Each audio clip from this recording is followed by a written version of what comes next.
السلام علیکم۔ بیمار کی نماز کا بیان۔ نماز کو کسی حالت میں نہ چھوڑے جب تک کھڑا ہو کر نماز پڑھنے کی قوت رہے، کھڑا ہو کر نماز پڑھتا رہے، اور جب کھڑا نہ ہوا جائے تو بیٹھ کر نماز پڑھے۔ بیٹھے بیٹھے رکوع کر لے اور رکوع کر کے دونوں سجدے کرے اور رکوع کے لیے اتنا جھکے کہ پیشانی گھٹنوں کے مقابل ہو جائے۔ اگر رکوع سجدہ کرنے کی بھی قدرت نہ ہو تو رکوع سجدہ کو اشاروں سے ادا کرے اور سجدے کے لیے رکوع سے زیادہ جھک جایا کرے۔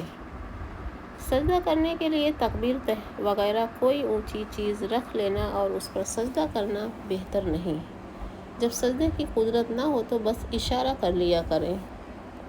اگر کھڑا ہونے کی قوت تو ہے لیکن کھڑا ہونے سے بڑی تکلیف ہوتی ہے یا بیماری بڑھ جانے کا ڈر رہے تب بھی بیٹھ کر نماز پڑھنا درست ہے۔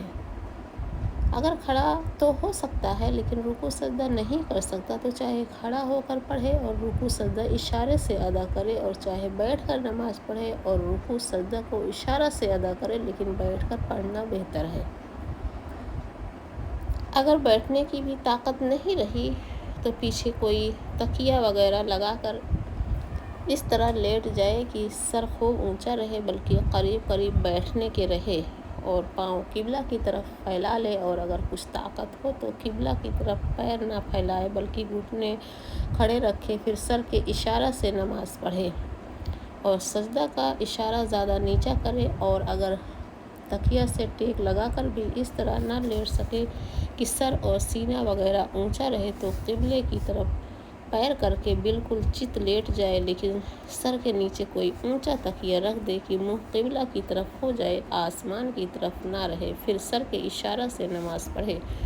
رکوع کا اشارہ کم کرے اور سجدہ کا اشارہ زیادہ کرے۔ اگر چت نہ لیٹے بلکہ دائیں یا بائیں کروٹ پر قبلہ کی طرف منہ کر کے لیٹے اور سر کے اشارہ سے رکوع سجدہ کرے، یہ بھی جائز ہے، لیکن چت لیٹ کر پڑھنا زیادہ اچھا ہے۔ اگر سر سے اشارہ کرنے کی بھی طاقت نہیں تو نماز بالکل نہ پڑھے، پھر اگر ایک دن رات سے زیادہ یہی حالت رہے تو نماز بالکل معاف۔ اچھے ہونے کے بعد تو قضا پڑھنا واجب نہیں ہے۔ اگر ایک دن رات سے زیادہ یہ حالت نہیں رہی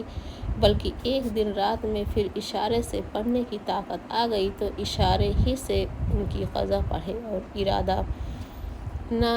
کرے کہ جب بالکل اچھا ہو جاؤں گا تب پڑھوں گا، کہ شاید مر گیا تو گنہگار مرے گا۔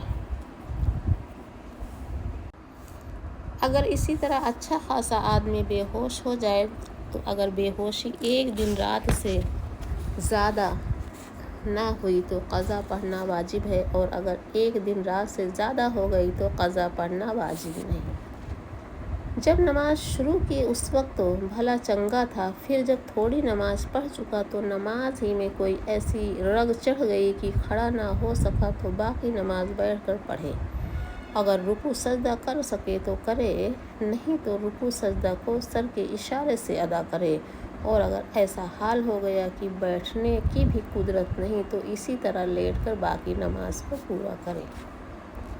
بیماری کی وجہ سے تھوڑی نماز بیٹھ کر پڑھی اور رکوع کی جگہ رکوع اور سجدہ کی جگہ سجدہ کیا، پھر نماز میں ہی اچھا ہو گیا تو اسی نماز کو کھڑا ہو کر پورا کرے۔ اگر بیماری کی وجہ سے رکوع سجدہ کی قوت نہ تھی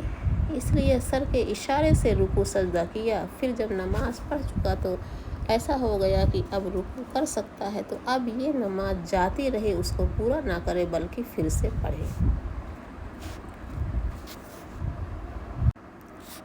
تندرستی کے زمانے میں کچھ نمازیں قضا ہو گئی تھی، پھر بیمار ہو گیا تو بیماری کے زمانے میں جس طرح نماز پڑھنے کی قوت ہو ان کی قضا پڑھے، یہ انتظار نہ کرے کہ جب کھڑا ہونے کی قوت آئے تب پڑھوں یا جب بیٹھنے لگوں اور رکوع سجدہ کرنے کی قوت آئے تب پڑھوں، بلکہ فوراً پڑھے، دیر نہ کرے۔ اگر بیمار کا بستر نجس ہے اور اس کے بدلنے میں بہت تکلیف ہوگی تو اسی پر نماز پڑھ لینا درست ہے۔ حکیم نے کسی کی آنکھ بنائی اور ہلنے جلنے سے منع کر دیا تو لیٹے لیٹے نماز پڑھتا رہے۔ اگر کوئی شخص قرات کے طویل ہونے کے سبب سے کھڑے کھڑے تھک جائے اور تکلیف ہونے لگے تو اس کو کسی دیوار یا درخت یا لکڑی وغیرہ سے تکیہ لگا لینا مکروہ نہیں، تراویح کی نماز میں ضعیف اور بوڑھے لوگوں کو اکثر اس